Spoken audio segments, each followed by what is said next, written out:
ओम ज्ञानतिमिरन्दस्य ज्ञानाञ्जनाशलाखाय चक्षुरुन्मिलितं येन तस्मै श्रीगुरवे नमः। श्रीचैतन्यमनोभीष्टं स्थापितं येन भूतले स्वयं रूप कदा मह्यं ददाति स्वपदान्तिकं। वन्देऽहं श्रीगुरून् श्रीयुतपदकमलं श्रीगुरून् वैष्णवांश्च श्रीरूपं साग्रजातां सहगणा ललिता श्रीविशाखान्वितांश्च नमो विष्णुपदाय कृष्णपृष्ठाय भूतले श्रीमदे भक्तिवेदान्त स्वामिनिधि नामिने। नमस्ते सरस्वते देवे गौरवाणी प्रचारिणे निर्विशेष शून्यवादी पाश्चात्य देश तारिणे। हे कृष्णा करुणा सिंधु दीनबंधु जगतपते गोपेश गोपिकाकांत राधाकांत नमस्तुते। तप्त कांचन गौरांगी राधे वृंदावनेश्वरी वृषभानुसुते देवी प्रणमामि हरिप्रिये। वाञ्छाकल्पतरुभ्यश्च कृपा सिन्धून एव च पतितानं पावनेभ्यो वैष्णवेभ्यो नमो नमः। श्री कृष्ण चैतन्य प्रभु नित्यानंद श्री अद्वैत गदाधर श्रीवासादि गौर भक्त वृंद। हरे कृष्णा कृष्णा कृष्णा हरे हरे, हरे Ram Ram Ram Hare Hare. So we were on mantra 13. We have to start mantra 13. Just let me share the screen with you all.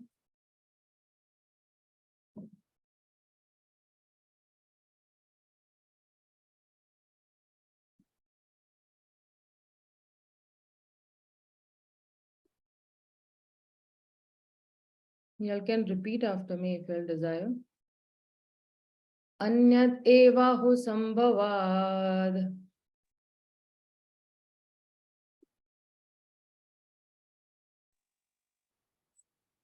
Hare Krishna. Repeat after me. Mataji on unmute. Yeah, on unmute. Yeah.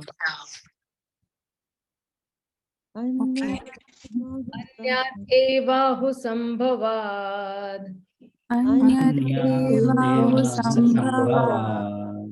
Anyat ahur asambhavat. Anyat ahur sambhavat. Iti shushrumadhiranam. Iti sushrumadhiranam. Yenastadvichakshire. Yenastadvichakshare. Yeah. So it is said that one result is obtained by worshipping the supreme cause of all causes, and that another result is obtained by worshipping worshipping what is not supreme. All this is heard from the undisturbed authorities who clearly explained it.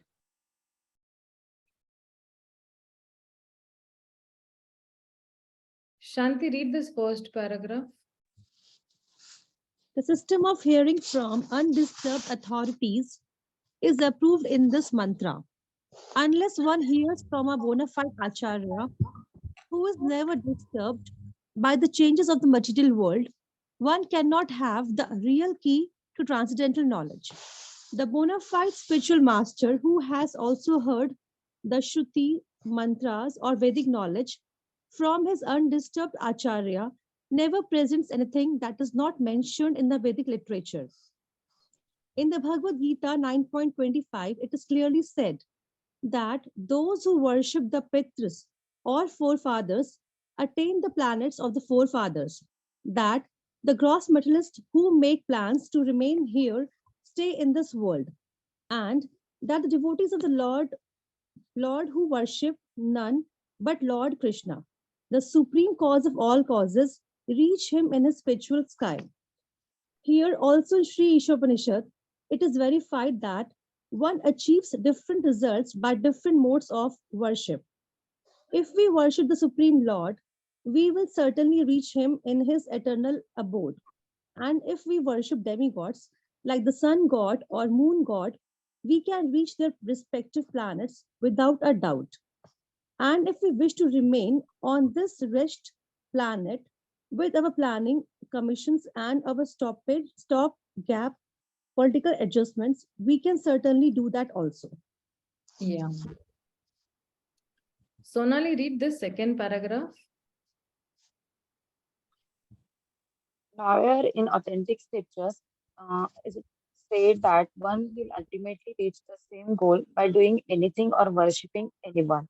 Such foolish theories are offered by self-made spiritual masters who have no connection with the parampara, the bona fide system of disciplic succession.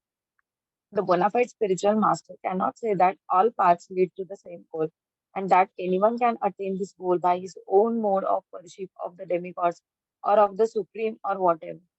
Any common man can very easily understand that a person can reach his destination only when he has purchased a ticket for that destination. A person who has purchased a ticket for Calcutta can reach Calcutta, but not Bombay. But the so-called spiritual masters say that any and all paths will take one to supreme goal. Such mundane and compromising offers attract many foolish creatures who become puffed up with their manufactured methods of spiritual realization. The Vedic instructions, however, do not uphold them. Unless one has received knowledge from the bona fide spiritual master who is in the recognized line of disciplic succession, one cannot have the real thing as it is. Krishna tells Arjuna in the Bhagavad Gita 4.2. Yeah. Go ahead.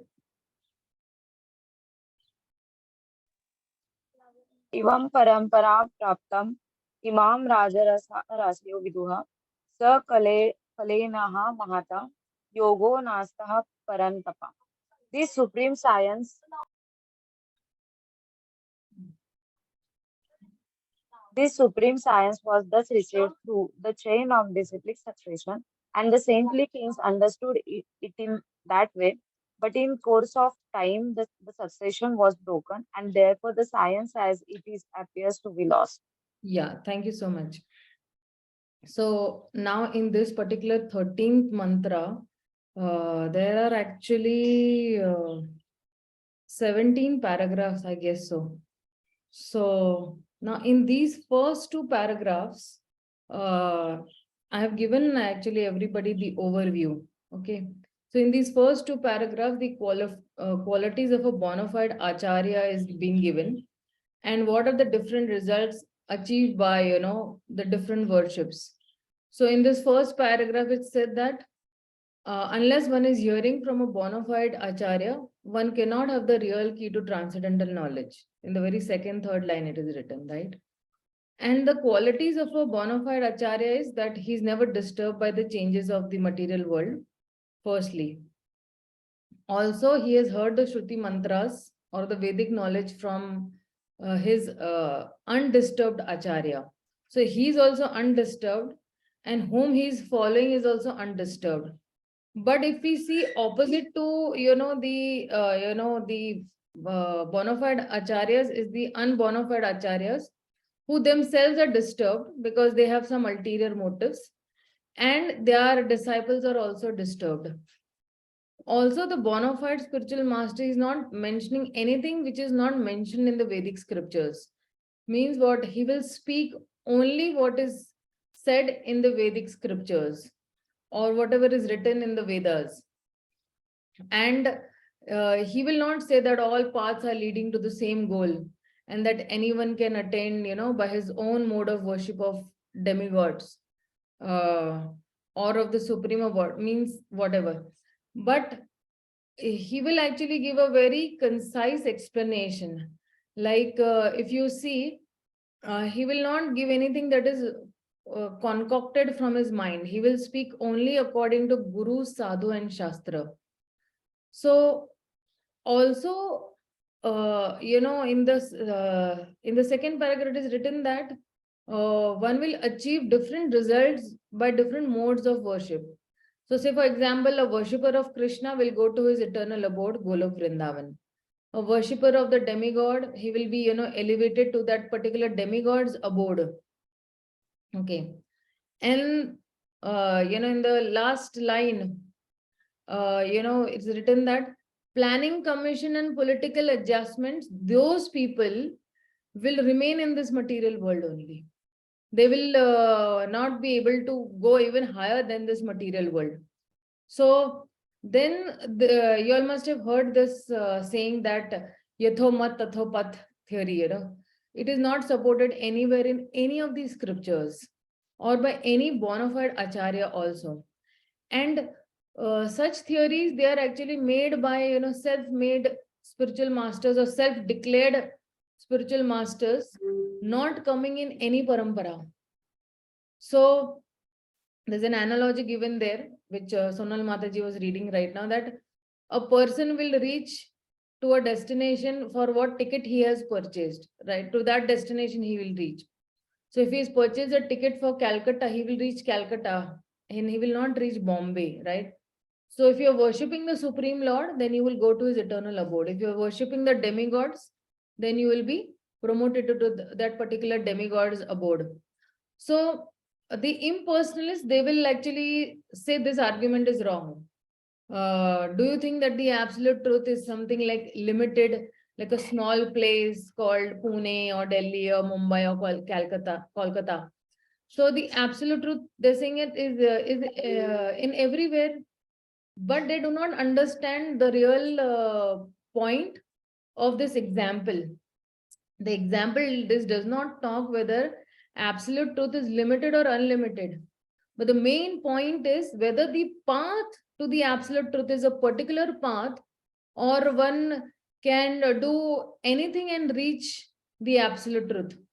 So one time, Srila Prabhupada was questioned after a university program that, Swamiji, I do not know this verse, but I have heard that Bhagavad Gita says that whatever we do, ultimately we will reach God. Then why Krishna spoke the Bhagavad Gita? So we can do anything and reach Krishna. And Krishna says also that there are clearly two paths, two results. And yes, the absolute truth is unlimited. And if our consciousness is not evolved by that particular process, then we'll not be able to perceive also the absolute truth. So the main point of the example is not to actually, not the nature of that particular destination, but the main point is that different paths lead to different consciousness. And not all consciousness are equal when it comes to perceiving the presence of the absolute truth. And this particular thing is based on both logic also and scripture also. So for that, firstly, we have to know the absolute truth is a person. And to come closer to that person, we have to know that particular person. So for example, somebody is telling you, okay, she's a very nice person, she's very nice, and you've not seen that particular person at all. But the moment you go and see that person, you come closer to that person, you will know that yes, whatever I'd heard about this particular person is absolutely right. It's absolutely correct. So people will try so hard to, please a mundane person. And how much should we try to please the supreme person? Now, so much people do chamchagiri of their bosses, or so much they try to please this person, that person. I'm going to get this particular thing from this particular person. So they keep on buttering also. So, Krishna likes are not whimsical, but they are actually according to the scriptures. And the more we understand them, the more we become actually purified. So what Krishna is liking, it is for our own purification. It's not for anyone. So that is why if you see in mantra 10 also and mantra 13 also, again and again, this description is being given. Again and again, the repetition is being given in, mantra, 10 and 13. So again, we will find a very interesting parallel this time with mantra 10. But the only difference is that in mantra 10, the word Vidya is used in the very first line, whereas Sambhavad is used over here in the first line of this 13th mantra. And Avidya is used in the second line of mantra 10, and Asambhavat is used in the second line of this mantra 13. So they, say similarly, they are actually telling similar messages. So mantra 10 is pointing out that there are different results achieved through cultivating either knowledge or knee science. And mantra 13 over here is explaining that different results are achieved through worshipping either that which is supreme or that which is not supreme. And in both the cases, this has been decided by whom? It has been decided by the word Dhiranam. One is hearing from the Dhiras, the undisturbed transcendentalists, and if one is hearing in the disciplic succession, one will understand the Supreme Lord, that he is worshipable object, and he'll be focused, his life will be focused on the Supreme Lord, and avoiding lesser people. Lesser people means those who are not in the bona fide parampara.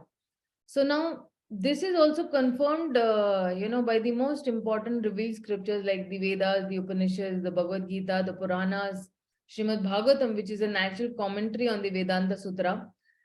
And if one is trained properly in devotional service by a Dhira spiritual master, particularly through hearing and chanting about the Supreme Lord, then one will rise to the platform of this understanding of the Lord's presence everywhere. So if you see in mantra 6 to 8, and the Lord in the heart will reciprocate.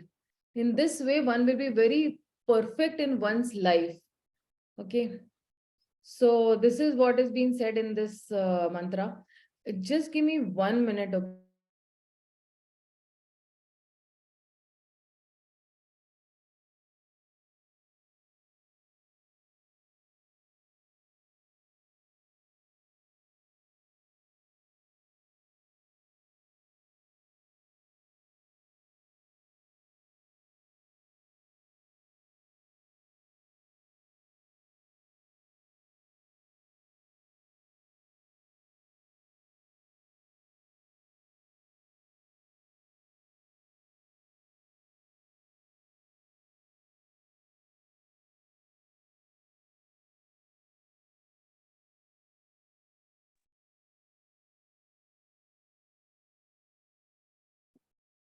Yeah, sorry for the inconvenience.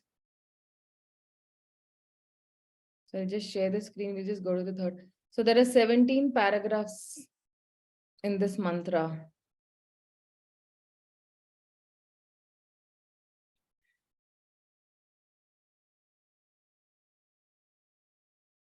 Okay, Juhi Mataji, read this third paragraph. Hare Krishna Mataji. When Lord Shri Krishna was present on this earth, the Bhakti Yoga principles defined in the Bhagavad Gita had become distorted.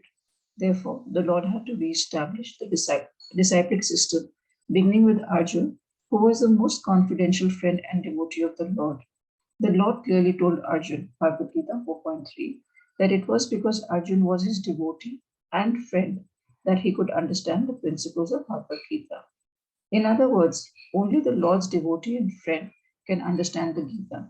This also means that only one who follows the path of Arjun can understand the Bhagavad Gita. Yeah, please read this paragraph as well. At the present moment, there are many interpreters and translators of this sublime dialogue who care nothing for Lord Krishna or Arjun. Such interpreters explain the verses of the Bhagavad Gita in their own way and postulate all sorts of rubbish in the name of the Gita. Such interpreters believe neither in Sri Krishna nor in his eternal abode. How then can they explain the Bhagavad Gita? Yeah, thank you, Madhaji. Thank you so much.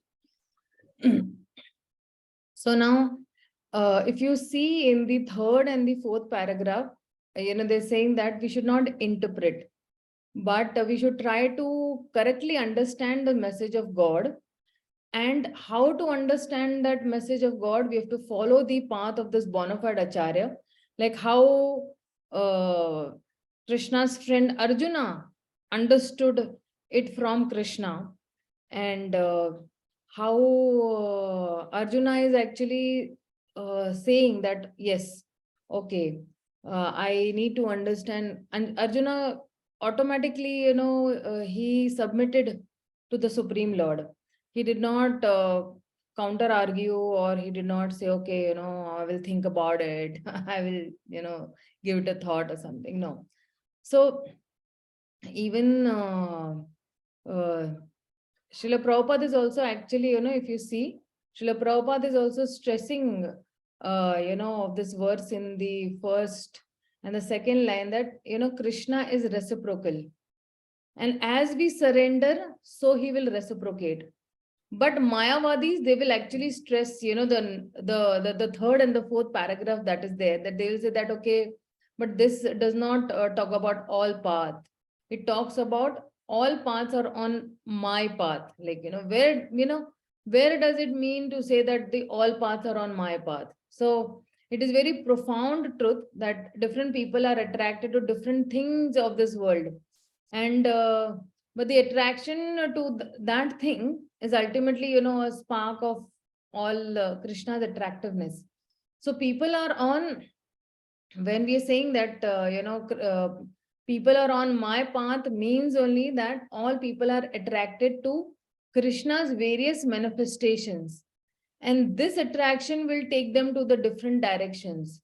So, for example, if a person is attracted to alcohol, so what will happen? He will go away from Krishna. And the person attracted to Krishna, he will go to Krishna. So why people are actually subscribing to such views that all paths, lead to the same goal? So from a social cultural perspective also, like, so for example, if all paths are right, then atheism also should be right. Then all parts of religion are all wrong. So, but then we say that all paths are right, but then there is a contradiction over here. There is, exclusivism, and then there is inclusivism, and there is pluralism. Exclusivism means that my way is the only right way, or pluralism will mean all ways are right.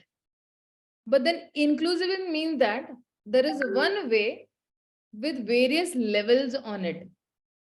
So if I say exclusivism means it is actually narrow-minded. But when pluralism is there, then there is no mindness at all. You don't think and you just, you just say it out. But the criterion of what is according to Srila Prabhupada, we have to see whether one is developing love of God or not. This is the objective of the measurement, whether a particular path is bona fide or a particular path is not bona fide. Yatomat Tatomat is actually not supported by any of these scriptures. You must have not read it. For example, somebody is reading many scriptures, and I'm sure I've asked many people, they have not read it in any of these scriptures. So as devotees, we are not actually, exclusivists, that, okay, my way is the only right way. So Mukund Maharaj was actually, and Prabhupada, had gone for this particular show, and there was a Christian priest and his disciple. So Prabhupada agreed that by following the Bible, the priest will go to God. But the priest, he did not agree. He said that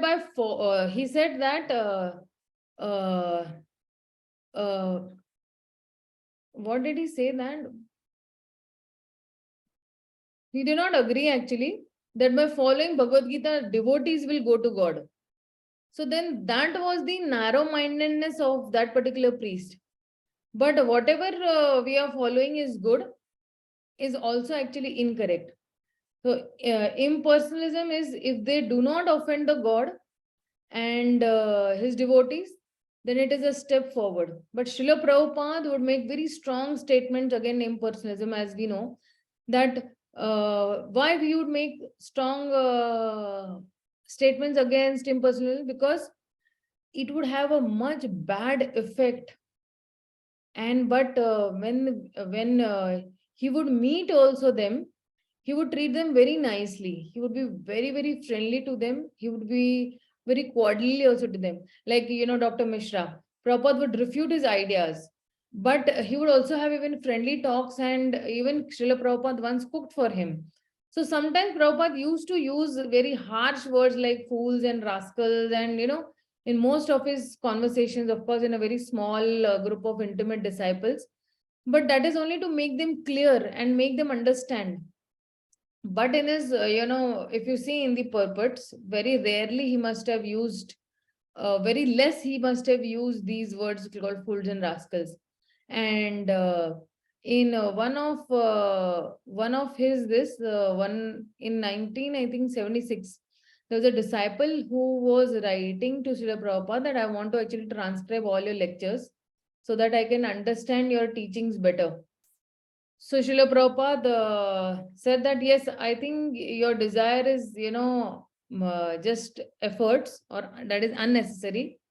So whatever teachings I wanted to give, I have given in my purports. But that doesn't mean that lectures need not be transcribed. Now we have got a legacy of very valuable teachings from Srila Prabhupada. But it means there is a hierarchy. And so, Jayadvaita Swami Maharaj, gives that every word of Prabhupada is authority. But there are levels also of authority. So first is purports, then lectures, conversations, and then letters. That way. So what is the first importance given over here? We're giving importance to the purports. That is why, see, in our night readings, what we do, first we read Srila Prabhupada's purport from the Bhagavatam. That is the first importance we give. And then we read Srila Prabhupada's corresponding lecture to that particular shloka, right? So Prabhupada used, very strong words due to authority of his very old age also, and authority of his purity.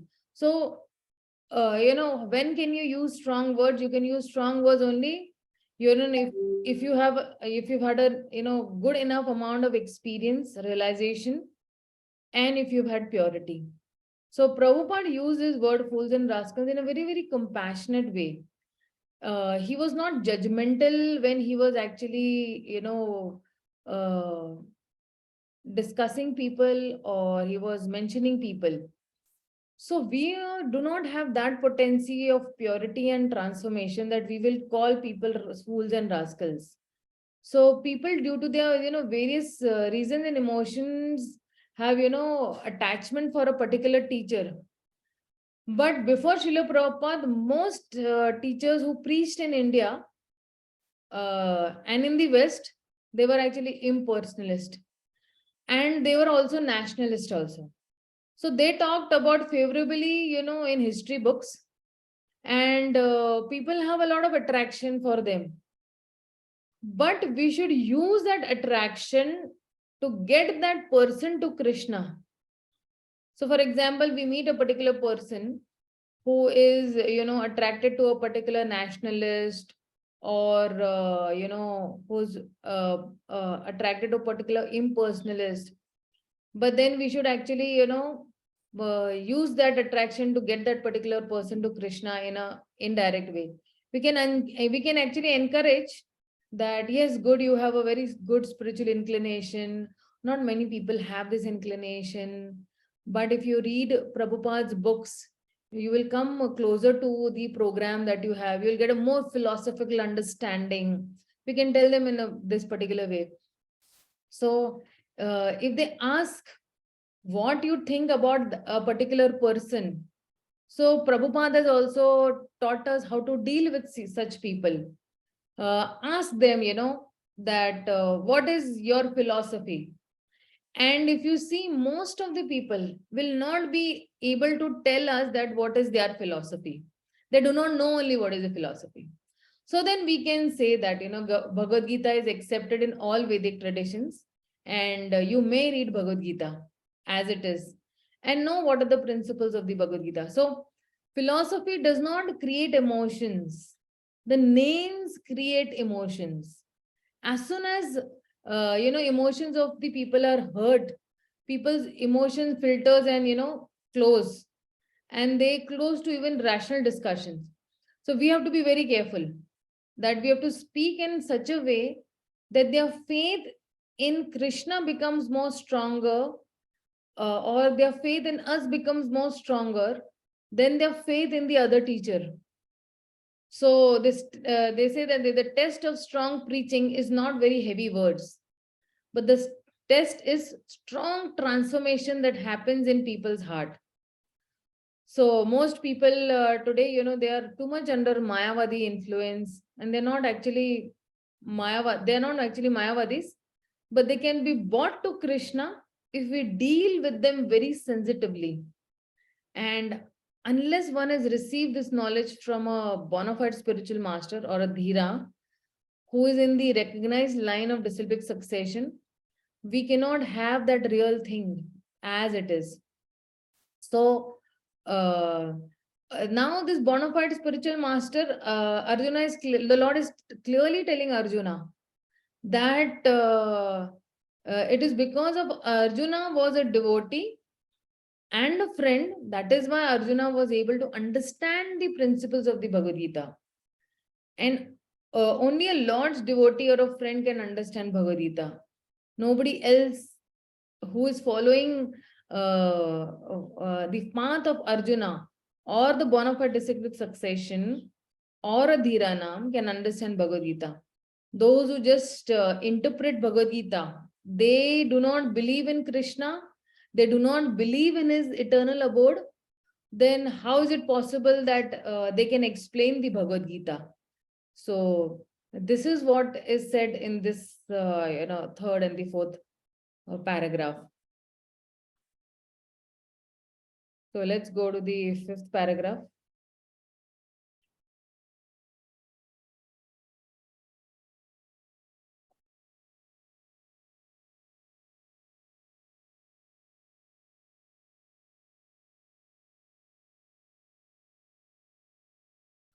Krishna clearly says that those who have lost their sense of worship, the demigods for paltry rewards,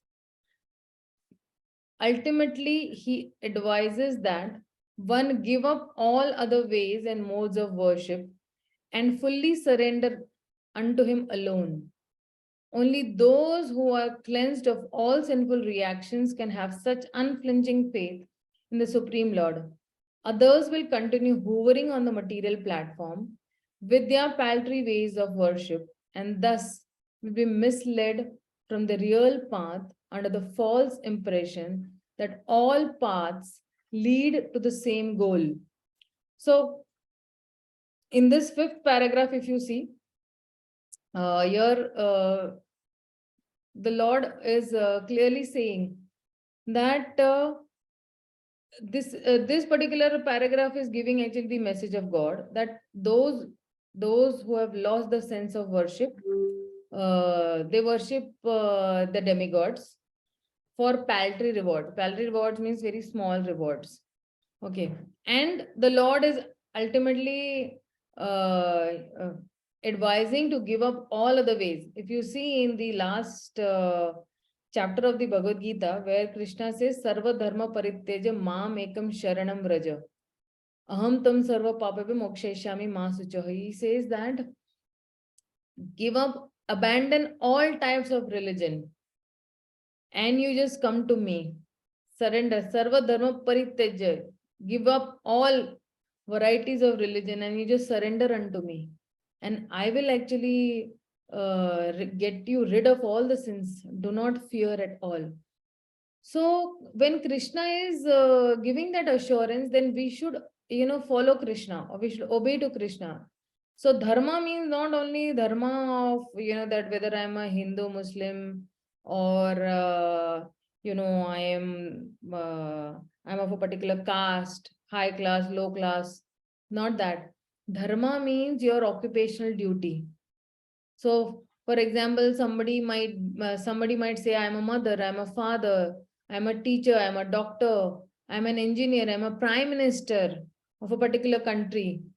So saying, please abandon everything and you come to me. Abandon means what? Does not mean that you give up everything and you come to me.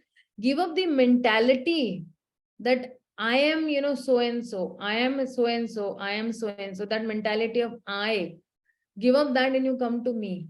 So when you give up that ego, then you are able to surrender to the Supreme Lord. The ego does not allow you to surrender to the Supreme Lord. So those who will be, and what is Krishna giving that assurance? That I will get you rid of all your sins. So only one who has cleansed all his sinful reactions, then can he have unflinching faith in the Supreme Lord. Till the time, those who are not cleansed of all sinful reactions, they cannot have unflinching faith in the Supreme Lord. And the others will continue to, hover on the material platform with their very, petty ways of worshipping or small ways of worshipping, and will be misled from that, ultimate path which they are under. They are actually under false impression that all paths lead to the same goal. So this particular impression that they have, that okay, all paths will lead to the same, goal, that has to be cut. This is a very wrong, this that okay, everything is leading to the same path. No, you have to work. For example, somebody will say that okay, I will play cricket and become a badminton champion. Is that possible? If all paths are leading to the same, then play cricket and become a badminton player. Is that really possible? Not really possible. So, in this particular paragraph, the message of God is very, very clear that you worship me, you will come to me. If you worship the demigods, you'll go to the demigod planets. Okay. So let's see the next paragraphs.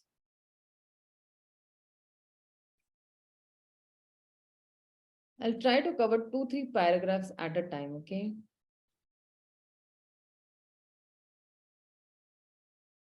Because it's a pretty long paragraph.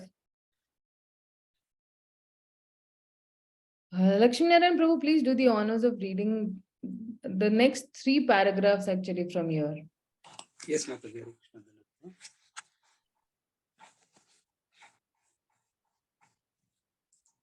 In this mantra of Sri ISHOPANISHAD, the word Sambhavat, by worship of the supreme cause, is very significant. Lord Krishna is the original personality of Godhead, and everything that exists has emanated from him. In the Bhagavad Gita 10.8, the Lord says, Aham sarvasya prabhavo matta sarvam pravartate iti matva bhajante mam buddha bhavas manitaha. I am the source of all spiritual and material goods. Everything emanates from me. The wise who perfectly know this engage in my devotional service and worship me with all their hearts. Here is a correct description of the Supreme Lord given by the Lord himself. The words Sarvasya Prabhava indicate that Krishna is the creator of everyone, including Brahma, Vishnu, and Shiva. And because these 3 principal deities of the material world are created by the Lord is the creator of all that exists in the material and spiritual worlds. In the Atharva Veda, Gopala Tapani Upanishad 1.24, it is similarly said, he who existed before the creation of Brahma and who enlightened Brahma with Vedic knowledge is Sri Krishna. Similarly, the Narayana Upanishad states, then the Supreme Person Narayana desired to create all living beings. Thus, from Narayana, Brahma was born. Narayana created all the Prajapatis. Narayana created Indra. Narayana created the 8 Vasus. Narayana created the 11 Rudras. Narayana created the 12 Adityas. Since Narayana is plenary manifestation of Lord Krishna, Narayana and Krishna are one and the same. The Narayana Upanishad also states Devaki's son Krishna is the Supreme Lord. The identity of Narayana with the Supreme Cause has also been accepted and confirmed by Sripada Shankaracharya, even though Shankara does not belong to the Vaishnava or personalist cult. The Atharva Veda, Maha Upanishad also states, only Narayana existed in the beginning when neither Brahma nor Shiva nor fire nor water nor stars nor sun nor moon existed. The Lord does not remain alone but creates as he decides. Krishna himself states in the Moksha Dharma, I created the Prajapatis and the Rudras. They do not have complete knowledge of me because they are covered by my illusory energy. It is also stated in the Varaha Purana, Narayana is the supreme personality of Godhead, and from him the four-headed Brahma was manifested, as well as Rudra, who later become omniscient. Thus, all Vedic literature confirms that Narayana or Krishna is the cause of all causes. In the Brahma Samhita 5.1 also it is said that the Supreme Lord Sri Krishna, Govinda, the delighter of every living being and the primeval cause of all causes, the really learned persons know this from evidence given by the great sages and Vedas, and thus they decide to worship Lord Krishna as all in all. Such persons are called Buddha or really learned because they worship only Krishna. Shall I Yeah. continue? Yeah, Prabhu. Thank you so much.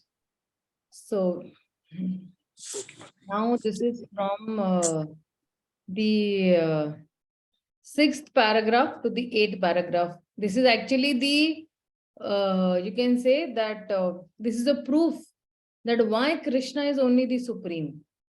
And that is why if you see, there is a word over here called Sambhavat, by worship of the supreme cause. The translation is by worship of the supreme cause.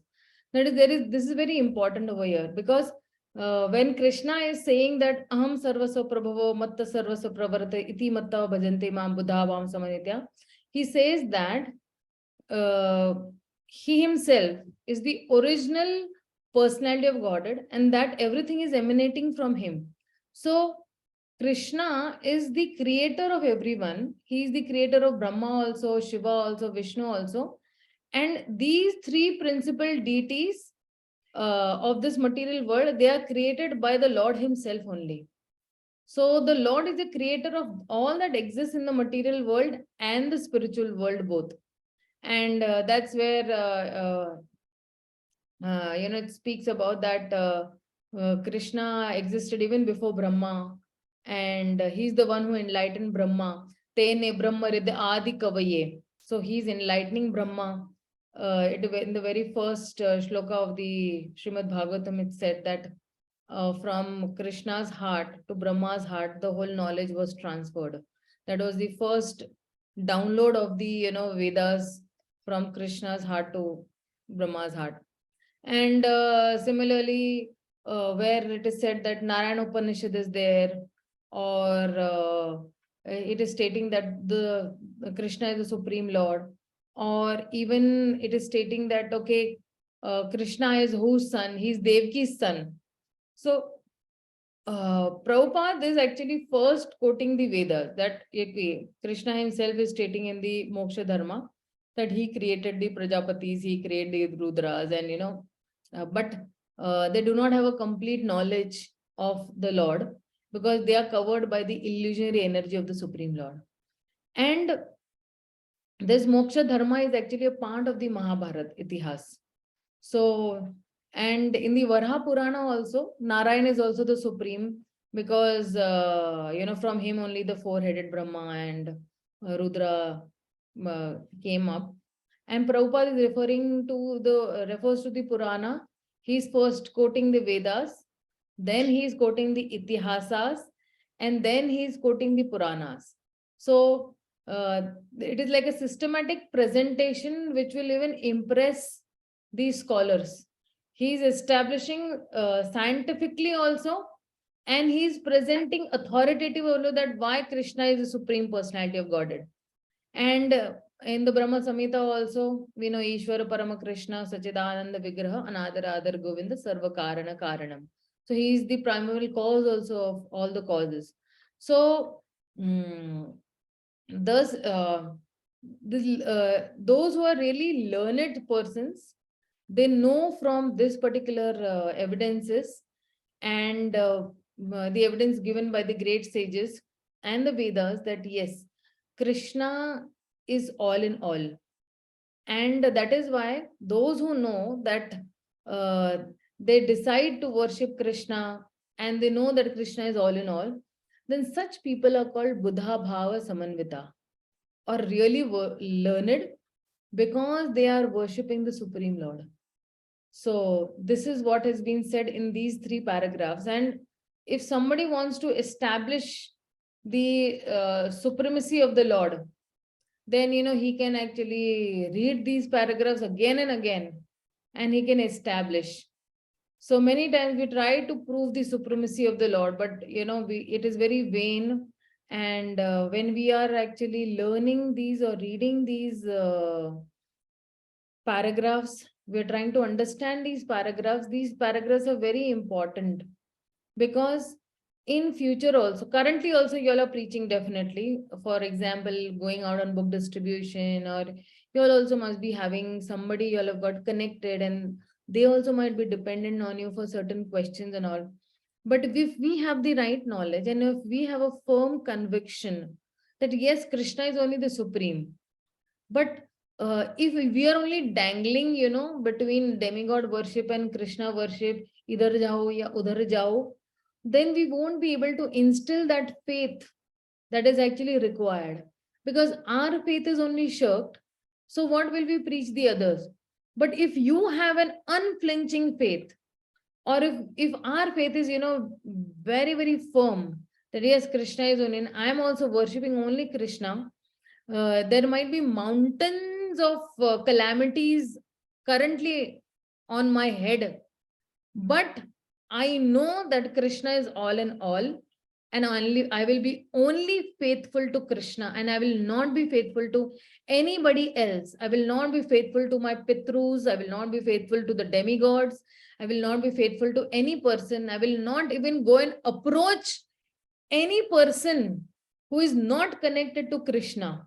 That unflinching faith, if I have, then only our preaching will have some effect. Otherwise, if I am only actually referring to some astrologer for my this, every time I run to I know there is one person, he is so disturbed in his life that for every small thing he'll go to the astrologer. Ye nahi hua, run to an astrologer. Ye nahi hua, run to an. Or there are some aghori people also they run to. Aghori people means what? Actually, they are able to see with their mystic powers. They are able to see that, this person is good, this person is not good, or this person is, might harm this person, or this will give benefit, this will not give benefit. But we should understand what is the ultimate benefit for all people in all times to come. The ultimate benefit is only chanting of the holy names and hearing of the pastimes of the Supreme Lord. That conviction we should have. And if you do not have that conviction, then you actually will be just, neither here nor there, you'll be just dangling somewhere. And neither you'll go, to the heavenly planets, neither you'll go to the supreme abode of the Lord. You will be over here only in this material world. So that's where we need to see that how staunch is our faith in Krishna only. There are many people who keep running to different people. Are ye hua, iske paas bhago. Are wo hua, uske paas bhago. But stop running. Run behind only one person, and that is Krishna. You don't need to run behind 10 people. You don't need to run behind 10 demigods. You don't need to do anything. Ye karwa lo to aise hoga. Wo karwa lo to aise hoga. Don't do anything. You just have staunch faith in Krishna, and everything according to whatever you deserve will happen for sure. There might be some ups and downs, but those ups and downs will be there to make us more stronger in Krishna consciousness. Some people might think, why is my business not working from 10 years? I've come in Krishna consciousness, but my business is not working at all. But Krishna wants you to surrender. Krishna wants you that you should be more surrendered. And that is why your business is on a very low profile, because that's really not required. how much is required to just sustain yourself? Okay, roti, kapda, makan, food, clothing, shelter you're getting. But that's pretty okay for you, right? You don't have to endeavor more than what is not really required for executing Krishna consciousness. So this conviction we should be having in Krishna, that yes, Krishna should be all in all for me. Okay, see, this faith does not develop overnight. You cannot expect कि एक दिन में I will have unflinching faith. For example, when you're trying to establish a relationship with somebody, what happens is that faith develops slowly and gradually. As in when you go on,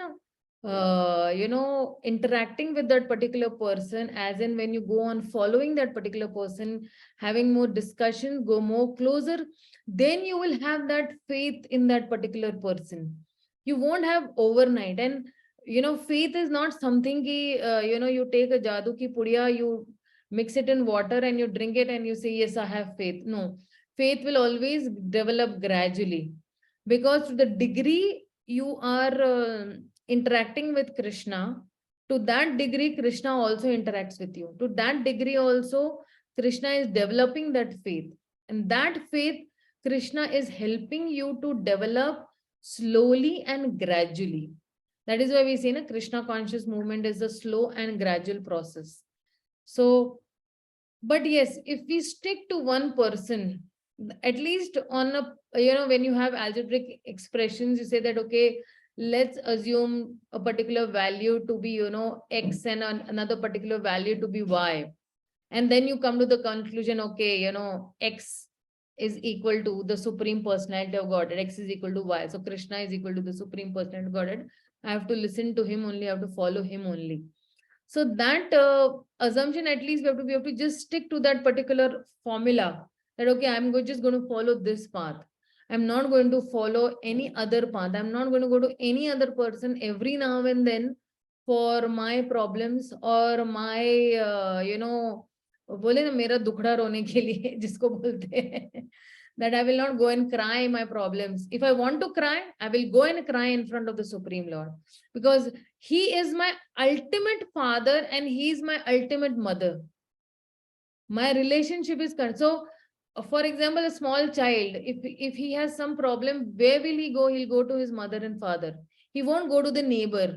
He won't go even to his uncle. He won't even go to his aunt, but he will go straight to the parents. So if we are considering that Krishna is only my mother and Krishna is only my father, I will go only to them and I will only consult them. Whatever problem I have, if I cannot go till the temple, I have a photograph in my house, I will actually just go and pray in front of them. Okay, so this faith has to be there, this conviction has to be there, okay? The conviction that Krishna is all in all is established when one hears the transcendental message from the undisturbed Acharya, Dhiranam, with faith. I'm sorry, did I share the screen with you all? No, Mataji. No, Mataji. Sorry, just forgive me. Okay. The conviction that Krishna is all in all is established when one hears the transcendental message from the undisturbed Acharya with faith and love. One who has no faith in or love for Krishna cannot be convinced of the simple truth. Those who are faithless are described in the Bhagavad Gita as mudhas or fools or asses. It is said that the mudhas deride the personality of Godhead because they do not have complete knowledge from the undisturbed Acharya. So see, this is one more qualification of the spiritual master is undisturbed. So if I am disturbed, then my disciples also will be disturbed. But if I am undisturbed, then my disciples also will be undisturbed. So with the spiritual master, also same thing. If he is undisturbed, his disciples also will be undisturbed. One who is disturbed by the whirlpool of material energy is not qualified to become an acharya. See, we take a simple thing in the house also. If the mother is irritated, what happens? The whole house gets irritated, right? If the mother is disturbed, the whole house gets disturbed. So similarly, if a self-declared spiritual master is disturbed, then all his disciples also will be disturbed. This is what, they're trying to say in this particular paragraph. So, somebody read this particular paragraph. Mahendra Prabhu? Mataji, can I? Who was saying Mataji? Can I? Okay, Shubhangi Mataji. Okay, okay. Yeah, it was Atima who said. Okay, Saiba said. Okay, Saiba read. Mataji, from before hearing, right? Yeah, before you. Before hearing the Bhagavad Gita, Arjun was disturbed by the material whirlpool, by his affection for his family, society, and community. Thus, Arjun wanted to become a philanthropic, non-violent man of the world. But when he became Buddha, by hearing the Vedic knowledge of the Bhagavad Gita from the Supreme Person, he changed his decision and became a worshipper of Lord Shri Krishna, who had himself arranged the battle of Kurukshetra. Arjun worshipped the Lord by fighting with his so-called relatives, and in this way he became a pure devotee of the Lord. Such accomplishments are possible only when one worships the real Krishna and not some fabricated Krishna invented by foolish men who are without knowledge of the intricacies of the science of Krishna described in the Bhagavad Gita and Srimad Bhagavatam. The next paragraph also? No, just give me 1 minute. I would like to. Okay. So now actually, in this paragraph, again, when you're hearing from a, bona fide spiritual master or a dhira, and again, the supremacy of the Lord is being given over here, that only mudhas and rascals, they will actually deride the supremacy of the Lord, and only a person who is affected by the material whirlpools of family, society, and community, he will be, he will be a disturbed person. And there's a very important line over where he's saying that how did Arjuna worship the Lord?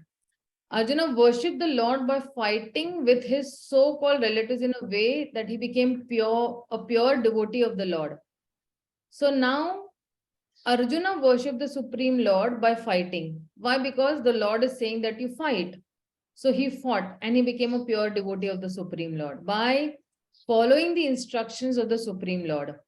And these, so what is the accomplishment of Arjuna? The accomplishment of Arjuna is that he followed the Supreme Lord and he became a pure devotee. Becoming a pure devotee was his accomplishment. But how was that accomplished? When he was worshipping the real Krishna. And when he was not worshipping any fabricated Krishna. Fabricated Krishna means what? Somebody who has, mentally concocted that, okay, Krishna looks like this or Krishna looks like that. So, so when we will worship Krishna as described in the Bhagavad Gita and the Srimad Bhagavatam, then a particular person will become a pure devotee and not anybody else. So if a particular person is thinking that ultimately वो भी तो भगवान का ही इंसान है ना, he is also the Lord's this Paramatma is residing in his heart also. So let me also listen to that particular person who is not in a bona fide disciplic succession. Then definitely, we will not be able to achieve that particular result that is really wanted from us. Okay, so this is what they are saying in this particular paragraph. Let me see the next paragraph. What does it say? So next paragraph will be the 11th paragraph, right?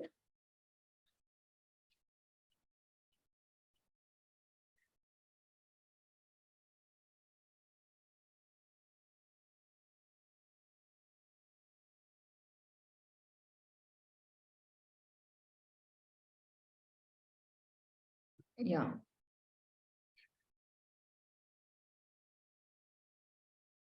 Yeah, Shubhangi Mataji, read from here. According to the Vedanta Sutra, Your voice is low. according to the Vedanta Sutra, is it audible, Mataji? Yeah, now it is audible. According to the Vedanta Sutra, Shambhuta is the source of birth and sustenance, as well as the reservoir that remains after annihilation, Janmadya Ashaya Yataha. The Srimad Bhagavatam, the natural commentary on the Vedanta Sutra by the same author, maintains that the source of all emanations is not like a dead stone, but is abhijna, a fully conscious. The primal Lord Sri Krishna also says in Bhagavad Gita 7.26 that he is fully conscious of past, present, and future, and that no one, including demigods such as Shiva or Brahma, knows him fully. Certainly, half-educated spiritual leaders who are disturbed by the tides of material existence cannot know him fully. They try to make some compromise by making the mass of humanity the object of worship, but they do not know that such worship is only a myth because the masses are imperfect. The attempt by these so-called spiritual leaders is something like pouring water on the leaves of a tree instead of the root. The natural process is to pour water on the root, but such disturbed leaders are more attracted to the leaves than the roots. Despite this perpetually watering the leaves, however, everything dries up for want of nourishment. Yeah. Thank you. Thank you so much. So now in this particular paragraph, so in this particular 11th paragraph, it says that okay, Krishna is, supreme, and when you teach a particular soul about Krishna and how to surrender Krishna, how to worship Krishna, that is the real welfare work. So then there is a word called Sambhuta. Sambhuta is he's the source of birth also, and he's the source of sustenance also. And he's the reservoir also that remains even after the annihilation. And that is why the Janmadi Yasya Yata first shloka of the Bhagavatam is being mentioned. Also, Krishna is the source of all the emanations. It's not like a dead stone, but Krishna is abhigya, means what? He's fully conscious of everything that he has created in this cosmic manifestation. He is conscious also of the past, present, and future. And he's also conscious about the demigods, Brahma, Shiva, and they also know him fully. So and there are, he's mentioning over here that how these half-educated spiritual people, those who are, disturbed, they do not know only that how are they stuck up in the whirlpools of the material existence, that we'll be seeing. Because if Krishna is fully conscious of past, present, and future, and these demigods like Brahma and Shiva also, they also do not know him fully. They also do not know him fully. Why? Because they are also part and parcel of the Supreme Lord. And that is why they do not know him fully. So somebody might ask a question that, how will I be able to know Krishna fully? Is it possible that I will be able to know Krishna fully? So the answer to this is that it is not necessary to know Krishna. It is necessary to love Krishna. And in loving Krishna only you will know Krishna. It is not necessary to know Krishna. It is necessary to love Krishna. And in loving Krishna only you will know Krishna. So this is what actually we will be, seeing that all these spiritual leaders also, they also, do not know much that it is so necessary to love Krishna. And these spiritual leaders, they are also disturbed by the tides of material existence, and they try to even make some compromise by making, the mass of humanity the object of worship. But they do not know that such worship is only a Brahma or a myth, because even the masses are imperfect. So the analogy, as Mataji was reading, is that if you don't water the roots, then the tree will dry up of nourishment. The soul will dry up of nourishment. So worshipping of a particular mass of humanity by rendering some bodily service, it can never be perfect, and it is less important than service to the soul. So the soul is the root that generates different types of bodies according to the law of the karmas. Now we'll be seeing actually in the subsequent paragraphs that how this particular soul will be, nourished only by worshipping the Supreme Personality of Godhead. The soul will not be nourished by anything else other than worshipping the Supreme Personality of Godhead.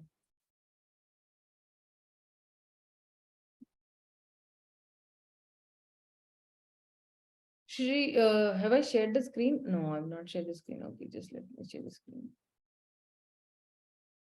Shri ISHOPANISHAD advises us to pour the water on the root, the source of all germination.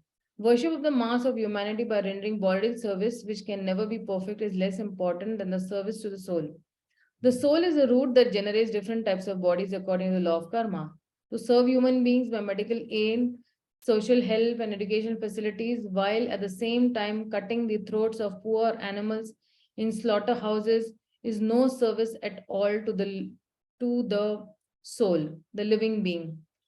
The living being is perpetually suffering in different types of bodies from the material miseries of birth, old age, disease, and death.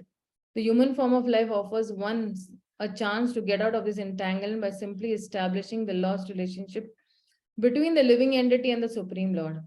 The Lord comes personally to teach his philosophy of surrender under the Supreme, the Sambhuta. Real service to humanity is rendered when one teaches surrender to and worship to the Supreme Lord with full love and energy. This is the instruction of the Sri ISHOPANISHAD mantra, of this particular mantra. So what is the instruction? Real service to humanity is rendered when one teaches surrender to and worship of the Supreme with full love and energy. That is, so they will say, that whether it is, Madhav Seva or Manav Seva, right? So they will think that, okay, I will worship the Supreme Lord, and I will not worship the Supreme Lord. In fact, I will worship, the humans. I will serve humanity by giving some aid, some medical aids, or some educational facilities, or I will give some social help. But at the same time, I will slaughter animals also. So then that is no service at all to the soul or to the living being. And that is why, real service is actually to teach surrender to the Supreme Lord. So one man, he was arguing with Srila Prabhupada that Srila Prabhupada, that worshipping of men is worship of God, is Manav Seva, Madhav Seva. So he was not getting convinced. So Srila Prabhupada said that, okay, if worship of man is only worship of God, then worship of God is worship of men, which is easier. So you may try to serve men, but there are so many men. Whom will you go and serve? So no matter how much ever you serve, even one of them, you will not be able to please anybody. It is very hard to please. So there is a saying also, if you'll remember that, what is that saying? It says that you will be able to please only some people at some times and not always. So one of the, this Rockefellers, he was attending a meeting in Kolkata, and like he was one of very richest men. So this man came and he said that, why don't you give money to the poor and serve them? So then he said, okay, we'll think about it and come tomorrow. So the next day he came that, okay, we agree to your proposal. I'll give my money to all the poor people, starting with you. Okay, here are, 20 rupees. So is it difficult to serve? But if we serve the Supreme Lord only with, what Krishna says in the Bhagavad Gita, Patram Pushpam Phalam Toyam, just a leaf or a fruit or, water or a flower also. So Krishna is very easily, pleased with that particular service also. So that is why Manav Seva is Madhav Seva is actually condemned over here. So because if you see, facts will speak. How facts will speak? That greed will cause starvation. Then how can greed be removed? The secret of compassion is only actually that intention should be good enough. But are our intentions good enough? Sometimes we are just very envious also. So that is why these movie critics and, movies and all these critics, they will say that why spend so much money on, stones? It is better to, spend on beggars outside the temple. But beggars are anyway starving outside the temple. They are starving at many places also. It's not only that the beggars are starving only outside temples. There may be, starving outside some billionaire's house also. There are so many beggars. So people, they try to create an emotional appeal by contrasting this poverty outside with opulence of deity worship. मंदिर के बाहर इतने भिखारी है, आप उनको क्यों नहीं feed करते हो? So then why not contrast beggars with those, thousands of dollars that are being spent on cricket, thousands of dollars that are being spent on movies? Why are the movie people not able to, give, if you are saying that, okay, instead of making a 500 crore movie, why don't you give some crores to the beggars? But making this contrast, it, stops the sense gratification. While contrasting temple, beggars makes, us feel superior to people who are worshipping. And it is exempting us from going to the temple.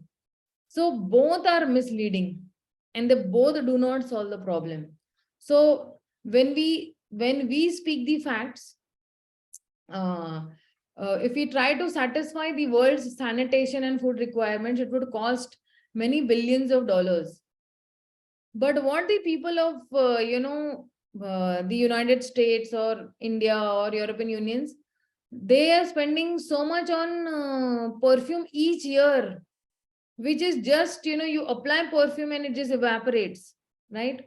So when you're seeing some old data, the figures might change, but the point will remain the same, because people identify with body and mind, and they spend so much of amount on decorating on body and gratifying the mind.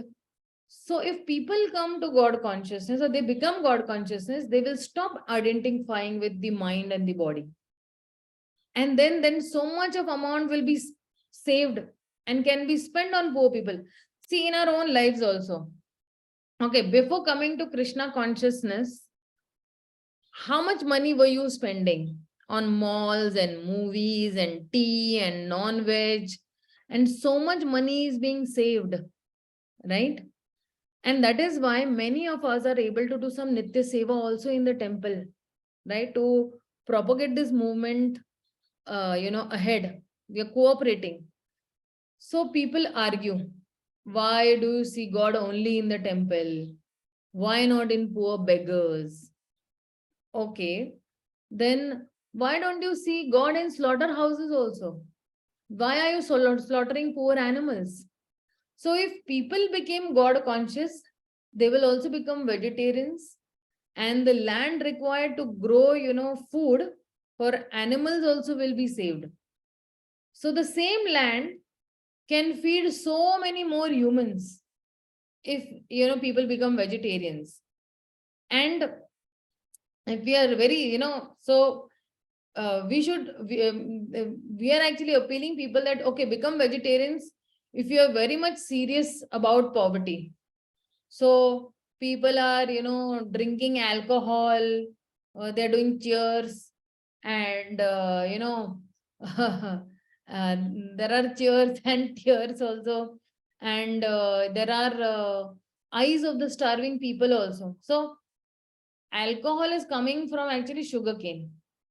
If alcohol would be there, uh, you know, this land for growing sugarcane, it will be used to grow even grains, and people will leave alcohol and one day become spiritual minded. So, nearly 1 in 4 people. So if there are, maybe more than 2.3 billion of the humanity, they live less than just $1 per day. So all these billionaires, they're having assets, exceeding to so many of the combined incomes of so many, countries. 45% of the world's people. So much of the world's best land is misused for production of cash export crops. And even in Africa, it is shown that so much of citizens are just starving. There was a study of famines in Africa, showed that every occasion the affected nation had within its own boundary the food resources to feed its starving citizens. But the relief was intentionally withheld due to even economic and political moves. Now, if you see even in Pakistan, what's happening, there is a big crisis over there. Pakistan economy is dooming. So the actual problem is not use of resources on God, but the problem is mismanagement due to greed. The cause of greed is only, not non-God consciousness. So if a person is greedy, then he cannot be God conscious. So if people are God conscious, people will not be very self-centered and will be caring towards others, because the very first thing when a person becomes God conscious, he'll have compassion. So when people become godless, then they become even materialistic, they become even greedy also, and then they want to exploit nature and follow humans for their own selfish enjoyment. So God is not responsible for all this. So even greed will cause starvation also. See, we may feed a few hungry people, but till we remove greed from the wealthy people's heart, hunger will continue to torment millions of people. There will be hunger tormenting so many people. So, for example, a particular billionaire, his requirement only food, clothing, and shelter, but he has 10 bungalows and 10 properties and 10 things in 10 different directions. And he has excess, but he does not have that heart to give that excess to the other living beings. So humanitarian work is a solution for a very long time for a small number of people. But the real solution is actually we need to purify the hearts of people. Until and unless the hearts of the people are not purified, greed cannot be removed. So then, greed can be removed only when people will be offered a spiritual education, that spiritual experience, that they understand that their real happiness is only loving God and not in accumulating material things. Then they will be able to, give up greed. Spirituality is not just a ritual, but it is the process of transforming us and the others and helping to solve these problems of this material world. So, one time, Mother Teresa, she was asked, what is the secret of your compassion? So she's pointing to her beads and she's saying that when I'm praying, I feel love for God and all his children. So I want to help them as much as I can. So that will be the secret of compassion, that you're worshipping the Lord also, then you'll have compassion. But when you're not worshipping the Lord, you will have no compassion. You will just keep on accumulating, and increasing your own greed for material things. There can be another problem. Many poor people, they are addicted to even bad habits. So helping such people is like, uh, watering a leaking jug. From here you are, watering something and it's leaking. It's not going anything into their heads as such. So good intentions are there. We have good intentions, but are they good enough? They say now that the road to hell is often paved with good intentions. So Srila Prabhupada is just giving, it's like, Srila Prabhupada says that it is just giving oily food to a typhoid patient. So the main point is that we're not trying to criticize social service over here, but the object is that social service should not only bring about, at some point of time, when you have that particular thing that, okay, this is the object of my worship, and I have to, elevate this particular person to that object of worship. So social service is not to be elevated above devotional service. We are not against social service, but it should not be, divorced from devotional service. Srila Prabhupada, he also cured the hippies. Srila Prabhupada also started the Food for Life program, right? So social service has to be done with Yukta Vairagya. You attract people to Krishna through, social service. So, like, the Kshatriya's responsibility is to provide material welfare. The Brahmana's responsibility is to provide spiritual welfare. And Srila Prabhupada wanted that all my disciples should become first-class Brahmanas. And a first-class Brahmana's responsibility is only to provide spiritual welfare. So this is what Srila Prabhupada wanted, full Varnashrama. So if married men think that, I must not give any of my money, which are considered it as a reserved for Krishna, to the poor and deprived, then they are actually showing some symptoms of, lack of compassion. They are not showing, they are not showing, you know, uh, compassion to the other living entities. So the married men should, consider that giving charity to the poor is actually fruitive activity. Some people think, okay, मैं गरीबों को ये खाना खिलाऊंगा तो मुझे ये मिलेगा. No, it is not some fruit. It is not some karma kanda activity. This kind of mentality will, make their hearts hard, and they will suffer from greed. So we should actually, whenever we are also helping, we should see that I'm giving prasad and I'm trying to make this person a Krishna conscious person, to a beggar. Many people give money, but Prabhupada says that instead of money, give them prasad. At least when he is eating prasad, then he becomes Krishna conscious.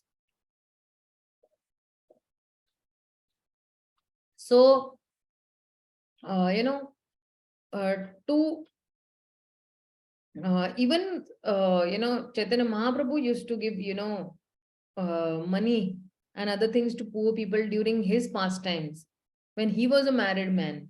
Like, so charity is like, an important religious principle. The money that we have, we've got only by the Lord's grace. And if we give some money, some of that money to the poor people, then it is actually not a waste, but it is the correct use. But how you are giving it? You're giving it in the form of, go to food for life, you're giving it, serving prasadam to others. It is very necessary duty of every mankind. So if a person is begging you, then he's begging for what? He's begging for filling his belly. If you give him food, then definitely, he'll also be satisfied and he will also have, sukruti. It is building up to his sukruti. He'll have the mercy of the Lord. So even if these people, they've become poor by their karma, even so they are still a part of the Lord's family. And therefore, it is definitely the only duty of every honest man or married man to help them. So, then, but what is happening, the only thing that is happening is that, people are thinking that, first, we are saying that, okay, social service is bad, and then we are saying that it must be done. So it means that two things should be complementary. These two things should be complementary. That a devotee's heart should be soft and not hard to think just of his own interest.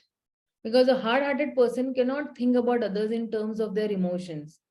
And ultimately, we want to expand our, heart's soft-heartedness and feel like serving Krishna and feel like Krishna also. So feel like Krishna means what? Feel like Krishna means Krishna thinks that his children are suffering and I want that they should come back. They have to come back.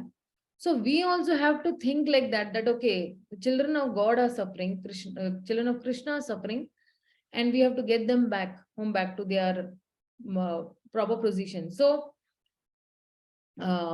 we don't exalt and we don't we do not criticize.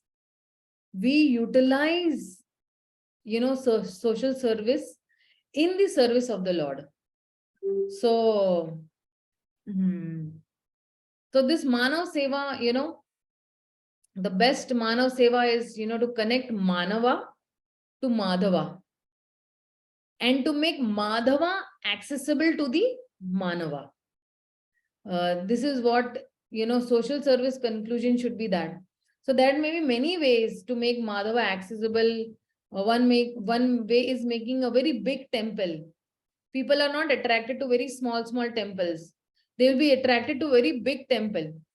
In one of the conferences of Prabhupada in some hotel, I don't remember the name of the hotel, but he says that a reporter is asking that, okay, you are a mendicant, you are a renunciate, then why this press conference over here? So Prabhupada is telling that if I go under a tree, would you come over there? So this is actually what is in this particular 11, 12 and 13 paragraphs is saying that very strongly on this Madhav Seva and Manav Seva, we have to really understand this, that Manav Seva is, the best welfare for a human being is to connect him to the Supreme Lord and make the Supreme Lord accessible to him through prasadam, through sankirtan, through book distribution, and there are many other programs, we can do to make the Supreme Lord accessible to this human beings or Manav. Okay. So let's go to the next paragraph. I think we'll just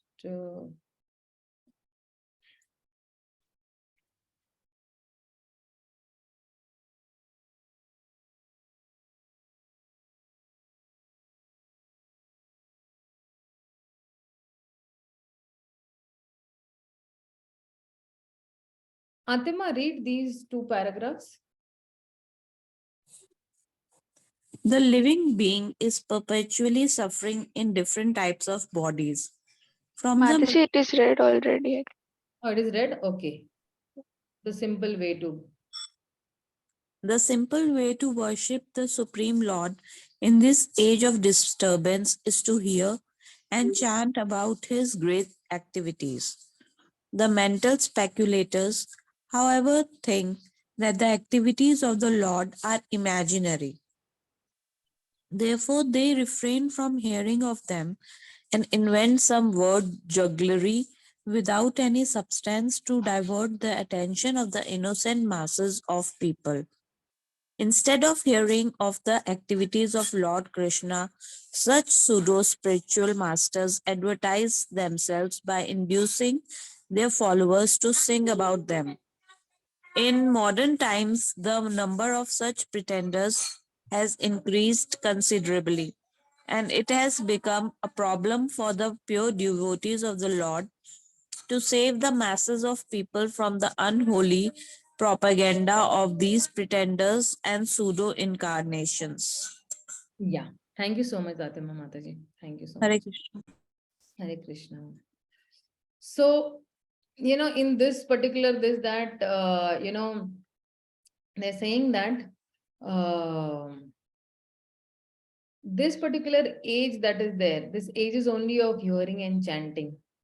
But then even the problem of these pseudo spiritual masters has been mentioned over here, that what is the problem of these pseudo spiritual masters, that they are actually, these pseudo spiritual masters, they are actually, number has increased a lot. And this has become a big problem for the devotees also, because the devotees here are trying to save the masses from this, pretenders. But the pretenders are actually, all the time pulling them towards themselves. So that is why, they are, what they do is that they advertise themselves by including their followers to sing about them. To sing about them means what? उनके ही गुणगान करने के लिए they are telling, okay, please praise me. Okay, so and so is so great and he has done so much and he's done so. Rather than natural praises coming out from their own disciples or from their own men, then they are actually forcing these other people to praise about themselves. So, see, if you see Prabhupada in the purport, he's very properly mentioning, okay, that what is the proper process to hear and what is the improper process to hear. Okay, so over here, an improper, process is given over here. What is that improper process? Not to hear the mental speculators, not to hear these pseudo spiritual masters. That is an improper. Why? Because so much of word jugglery is there that the innocent people are just misled from here. So if we are finding a genuine spiritual master, you will get a genuine spiritual master. But if you are not hunting for a spiritual master, looking out for a genuine spiritual master, then you will get that type of a person only. Sometimes we want that, okay, spiritual masters to listen to us. They should be our order carriers. And there are such people who are there also. They actually are sold out to their disciples. They are become puppets in the hands of their disciples. But we don't want such a spiritual master. We want a person, we want that spiritual master who will give us the right path, who will give us the process of how to love the Supreme Lord selflessly. बोलते ना कि such, ढोंगी गुरु, ढोंगी चेला, नरक में ठेलम ठेला. So guru is also ढोंगी, चेला is also ढोंगी, and दोनों क्या करेंगे फिर नरक में ठेलम ठेला.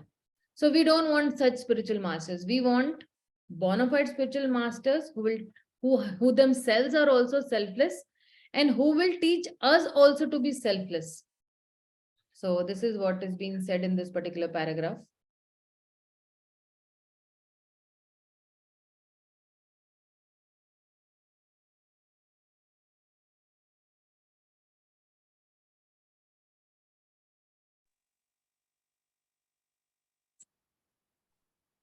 Mahendra Prabhu, just please read this paragraph. The Upanishads indirectly draw our attention to the primeval Lord, Sri Krishna, but the Bhagavad Gita, which is the summary of all the Upanishads, directly points of Sri Krishna. Therefore, one should hear about Krishna as he is hearing from the Bhagavad Gita or Srimad Bhagavatam. And in this way, one's mind will gradually be cleansed of all contaminated things. Srimad Bhagavatam 1.2.17 says, by hearing of the activities of the Lord, the devotee draws the attention of the Lord. Thus, the Lord, being situated in the heart of every living being, helps the devotee by giving him proper directions. The Bhagavad Gita 10.10 confirms this. Dadame buddhi yogam tam yena mam upayanti. Next also, Mataji. Yeah. The Lord's inner direction cleanses the devotee's heart of all contamination produced by the material abodes of passion and ignorance. Non-devotees are under the sway of passion and ignorance. One who is in passion cannot become detached from the material hankering, and one who is in ignorance cannot know what he is or what the Lord is. Thus, when one is in passion or ignorance, there is no chance for self-realization.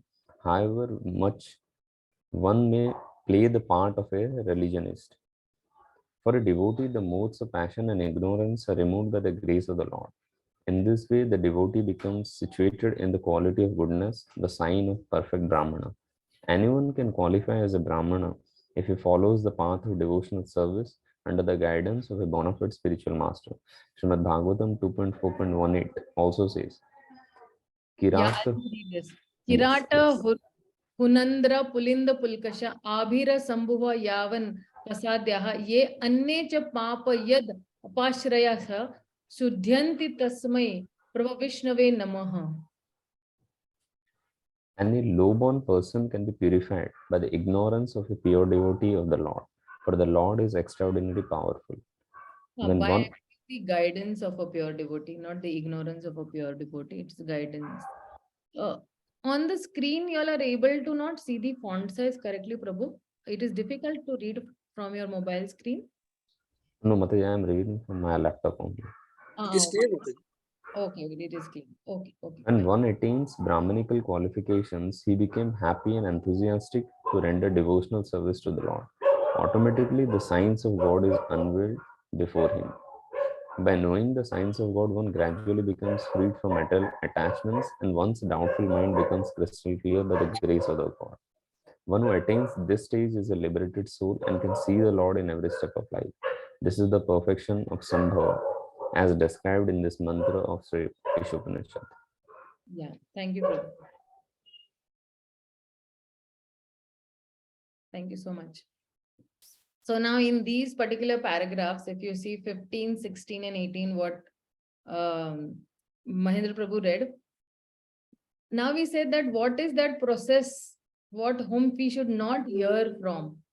But then from whom should we hear then? If we should not hear from these, so-called spiritual masters or pseudo-spiritual masters, then the simple process is that we should hear, but we should hear from the Bhagavad Gita, we should hear from the Srimad Bhagavatam, and then we should hear from an undisturbed spiritual master, Dhiranam.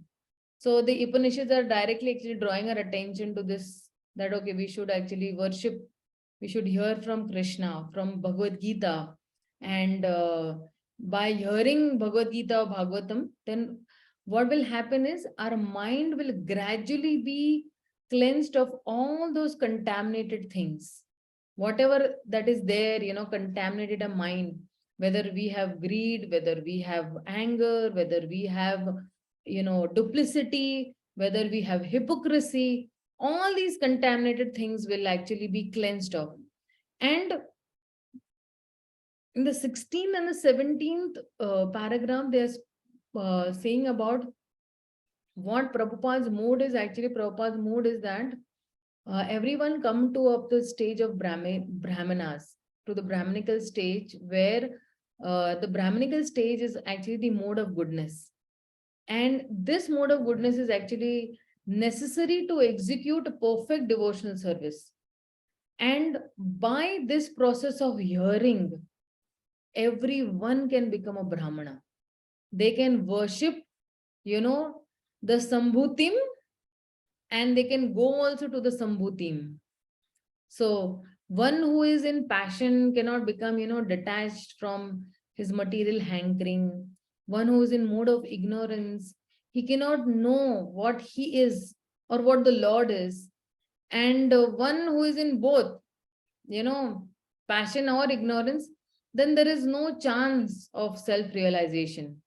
How much ever we may try to play the part of a religionist, but we will not have any self-realization. So,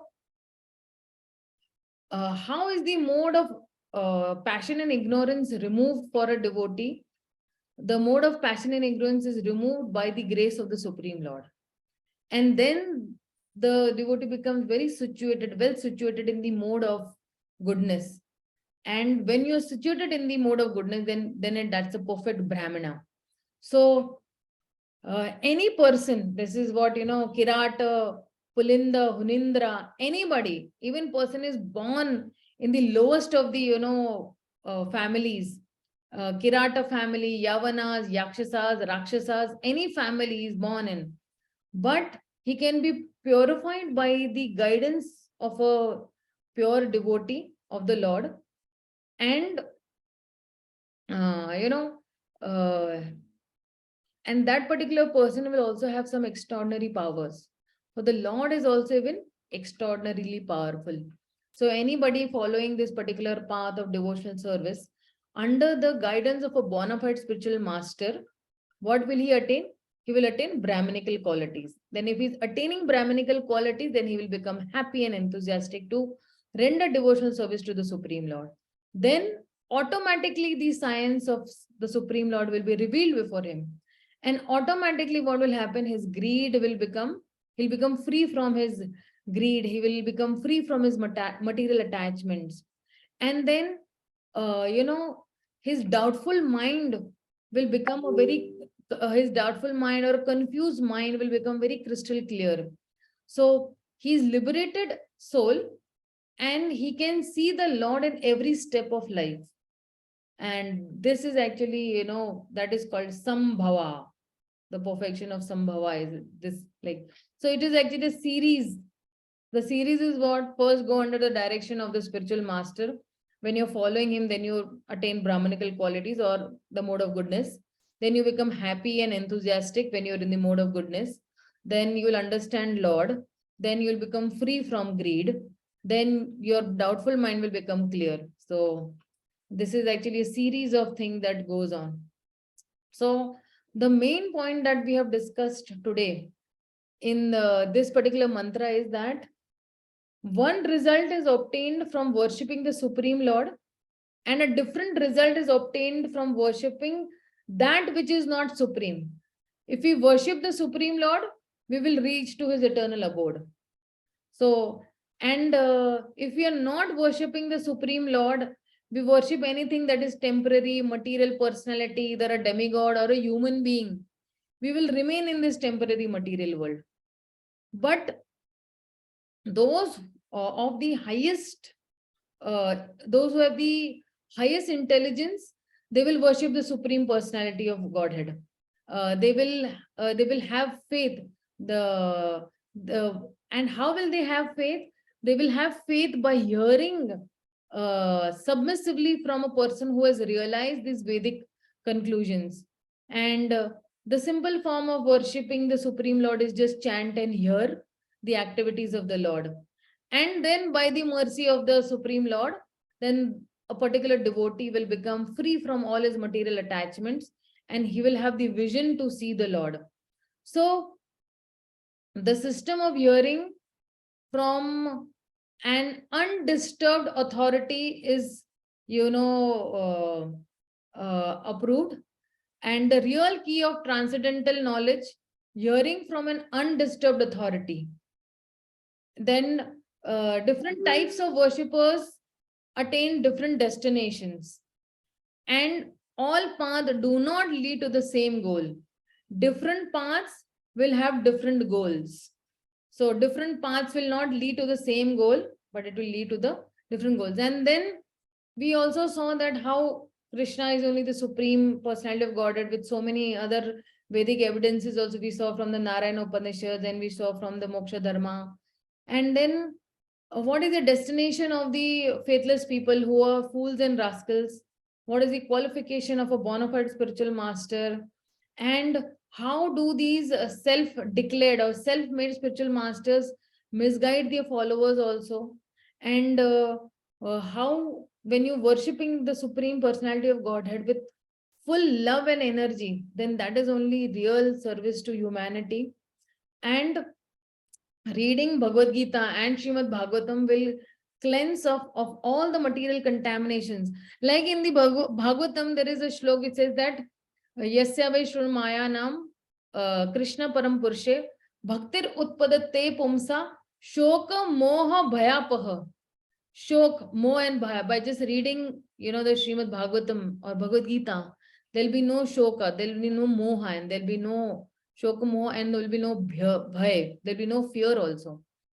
And the perfection of this Sambhava is actually worshipping the Supreme Personality of Godhead, who is the cause of all causes. And that will get us to the mode of goodness, which is necessary to execute the devotional service perfectly. So this is what has been said in this particular mantra. So I rest my speech over here. Are there any queries, comments, reflections, or suggestions for this particular mantra?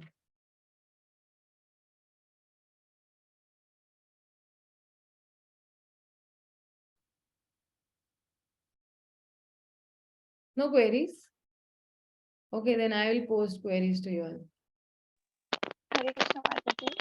I Yeah. have one small query that, Mataji, Prabhupada in his purport, as you explained, has said that when one is free from all sins, then he is surrendered to Krishna, or he has faith in Krishna. And then Krishna also says in Bhagavad Gita that if you surrender unto me, then I'll remove all your sinful reactions. So are these complementary things, or which came first, or how to understand this two things? No, when you surrender, then only sinful reactions will be there, will be, eradicated. Till the time a person will not surrender, his sinful reactions will not be, eradicated. Okay. But then Mataji, means if we are means if we have less simple reaction, then it will help us to have faith in Lord. Like that also, it is said. See, when you are chanting, when you're hearing, slowly, these sinful reactions get cut away. Like, one Maha Mantra can eradicate all your sins in one shot. Even just one Hare Krishna also. But what is the intensity, with what level you are actually chanting, that also depends, So if you're depending with great intensity in one only Maha Mantra, all the sins are immediately, eradicated.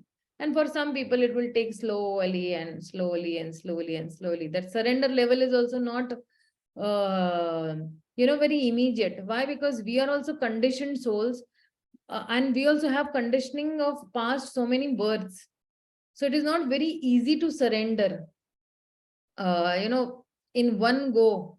But then it will be slowly and gradually. As you keep on hearing, as you will keep on reading slowly and steadily, as you keep on chanting association with the devotees, that faith will increase. And the more you chant, the more your sins will get eradicated. Okay, Kalyani Mataji. Okay, Mataji, thank you. Hare Krishna. Yeah, any more questions? Or let's have that quiz session of us. Ready with the questions. Okay. How can one have the real key to transcendental knowledge?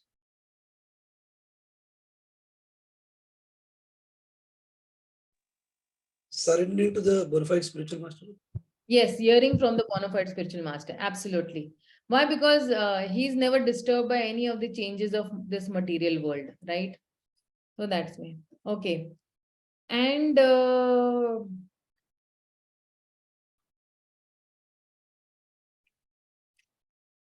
how the conviction that Lord Krishna is all in all can be established?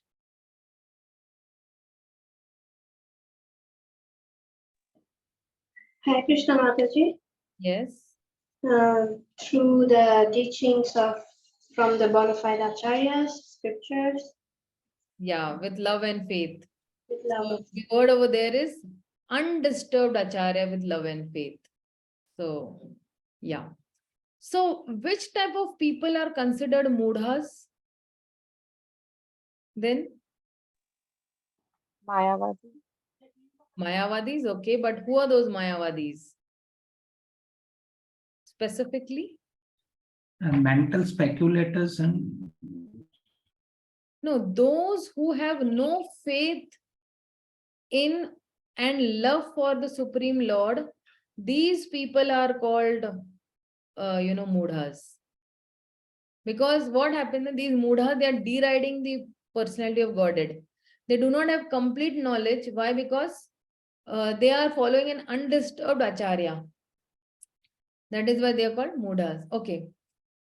Who has no qualification to become an acharya? Who cannot become an acharya? One who is disturbed by material. One who is disturbed by the whirlpool of material energy. He is not qualified to become an acharya. Absolutely correct. So then, how did Arjuna become a pure devotee of the Lord? because he was a friend and dear to Krishna. He was his friend. Yes, he was his friend, but what was he more also? Yeah, Prabhuji, you are absolutely correct, but a more specific answer we are looking in for. Mataji, friend and devotee, and he surrendered completely. Yes. Yes. He surrendered completely. But how did he surrender completely then? Following the instruction of the Lord. Yeah, following the instructions of the Lord. Absolutely right. Absolutely. Because before hearing the Bhagavad Gita, Arjuna was disturbed by the material whirlpool of his family, affection, society, community. But and Arjuna, he wanted to become a philanthropic. He wanted to become a non-violent man. But when by hearing the Vedic knowledge from Bhagavad Gita, he changed his decision and he became the worshipper of the Supreme Lord. To become a worshipper of the Supreme Lord means to follow his instructions. Who had, Krishna himself had arranged that battle of Kurukshetra. So Arjuna worshipped the Lord by, fighting with his relatives, with his so-called relatives, you can say. And then he became a pure devotee of the Lord. So this is a more specific answer, we can say, that he worshipped the Lord by fighting with his relatives, and that is how he became a pure devotee of the Lord. So, becoming a pure devotee is possible only when one will worship the real Krishna and not any other, fabricated Krishna. Okay, then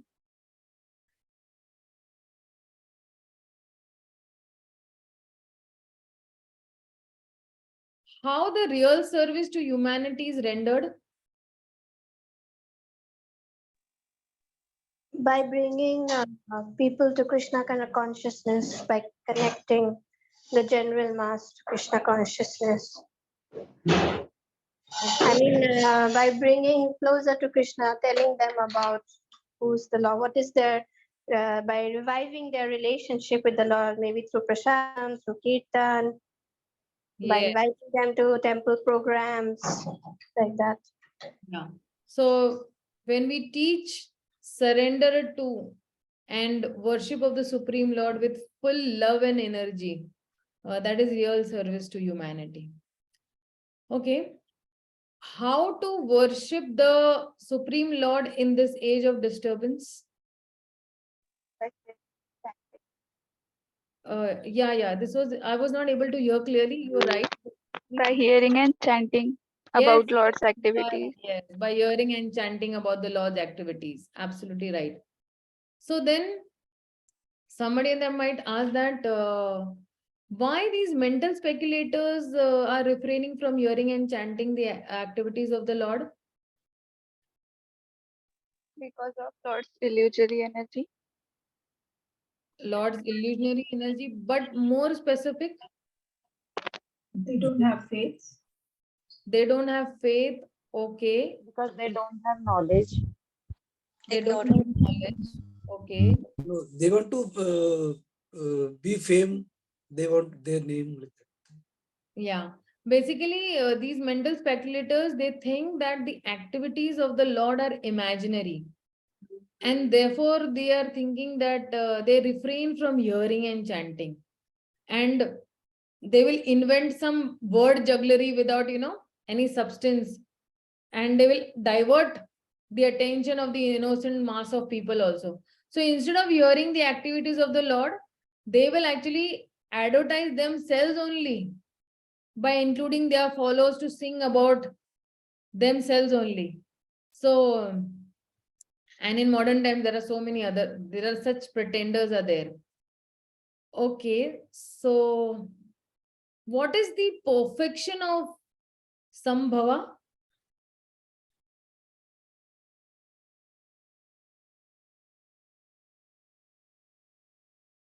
The last paragraph that I discussed, and I discussed it 2 times, that when one is worshipping the supreme cause, then he will attain Brahminical qualification, then he will become happy, and is happy, he'll be enthusiastic to render service. Then he will hear Bhagavad Gita, and his mind will be cleansed of all that contamination. Then he keeps on hearing, and the Lord keeps on giving him proper directions. So that is the perfection. I'll post this, just remind me, this whole, what do you say, there is a hierarchy. I will type it out and I will just send this on the WhatsApp group. But somebody has to just remind me, because I have also Kalyuga Buddhi, which I don't really remember what I've said in the class many times. So I will just message me what is the perfection of Sambhava, and I will give you that whole hierarchy. Okay. Any more questions or queries to this? Mataji, how qualified was the Lord Brahma? Because he got the direct transformation of knowledge from Lord Krishna, the Supreme Personality of Godhead. But I'm like a big Bunda. I could not get your I'm very slow learner actually. Yeah, we Like, all are slow learners. It's like a direct downloading from a main system to a hard disk. Yeah. Yeah. See, even if you see with me also 25 years, even I'm still a slow learner only. But we have patience in spirituality that yes, this path is perfectly correct and I am the right path. I might reach in this birth or maybe on the next birth. It is dependent completely on me, but I have to, honestly walk on this particular path. So then, maro bhi rakho bhi jo ichha tohar. Krishna, whatever is your desire, you please, whatever you want to do with me, you can do with that. But yes, even I myself am a slow learner, but we are following everything what the spiritual master is saying to us, and we're trying to slowly, eradicate our anarthas also, and we're trying to come to that nishtha stage where we'll have firm faith in the Supreme Lord. So yes, the teacher and the student here, we all are sailing in the same boat. Don't worry. But we will reach to our, gantavya or our destination one day for sure by following the scriptures, and with Lord Brahma, he had done a lot of tapasya. He had done tapasya for 1,000 celestial years. And that's how the Supreme Lord became very pleased with him. So when he did tapasya, he did not drink water. He was just on air, and he just chanted this mantra called Om. And he, because he had heard the word tapa, tapa, tapa. That was the instruction given to him by the Lord, that you do tapasya, you'll be able to please me. But in Kali Yuga, the Lord is telling us to chant the Hare Krishna Mahamantra. That is the direct instruction. So Somebody might chant Om, Om, Om in this Kali Yuga, but he will not derive that 100% result. With Om, he might just derive some benefit, but not 100% benefit. So when we are following that particular process properly, according to what Srila Prabhupada has given us, then definitely one day we will also be able to please the Supreme Lord, and we'll be able to see him face to face. We'll be able to reach his personal abode and serve him over there. See, for us, no, in the day before yesterday at the night Bhagavatam class, I was saying that only. For us, the means and the goal is the same. Abhiday and Hamara Prayojan same hai. What are we doing over here? We are hearing and chanting and we are associating and we are serving the Lord, right? And in the spiritual world also, we will be doing the same activity. It is not like that, that in the spiritual world, I will get relief from chanting the Hare Krishna Maha Mantra. Or okay, I'll be, बस मैंने नीचे बहुत कुछ उखाड़ लिया है. अभी यहाँ पे रिटायरमेंट लेने वाला हूँ यहाँ पे, या मैं लेने वाली हूँ यहाँ पे. That I am free. That I did too much devotional service on the earth planet when I went down. But in this, I'm just going to, do merrymaking with the Supreme Lord over there. No. Over there also have to hear and chant. Over there also have to serve the Supreme Lord. Over there also I have to work for the supreme pleasure of the Supreme Lord. So over here I am working for the pleasure of the Supreme Lord, and there also I am working for the pleasure of the Supreme Lord. दोनों जगह आपको same ही काम करना है. So, but there the level will be like 100% high. There the surrender level will be 100%. Here still the surrender level is maybe your surrender level is maybe 85 or 90, and still 10% surrender Krishna is demanding from you. And once that's 100% surrender, then you're back to Godhead. Does it answer your question, Lakshmana Prabhu? Thank you, Mataji. Great. Any more questions anybody has or queries?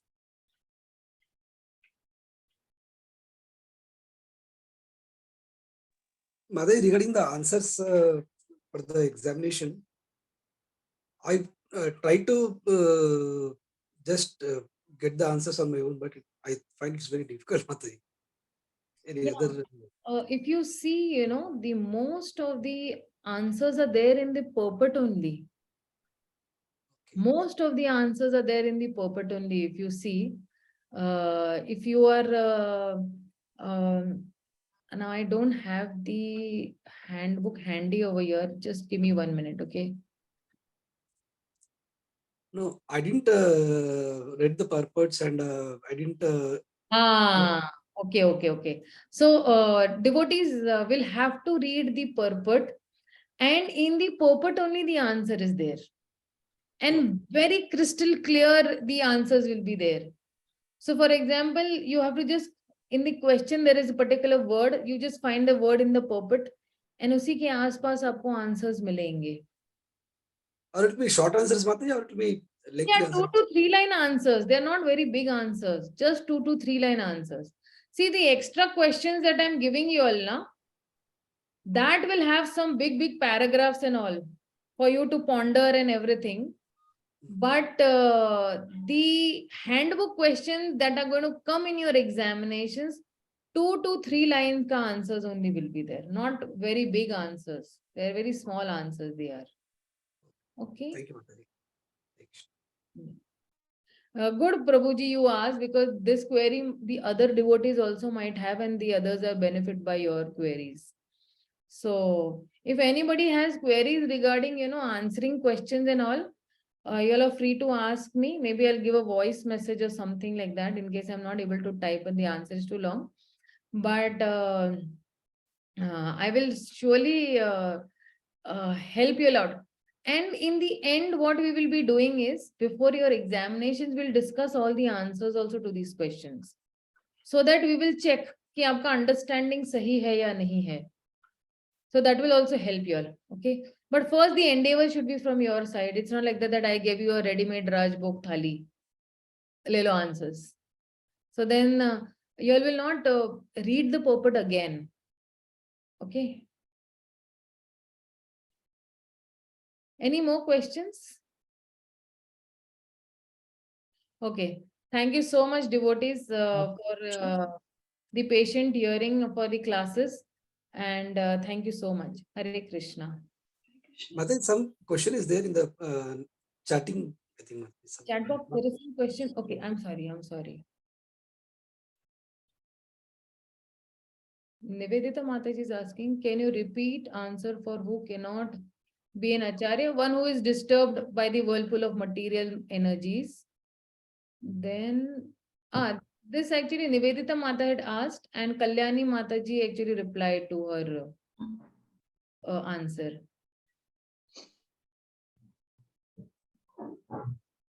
Yeah. Okay.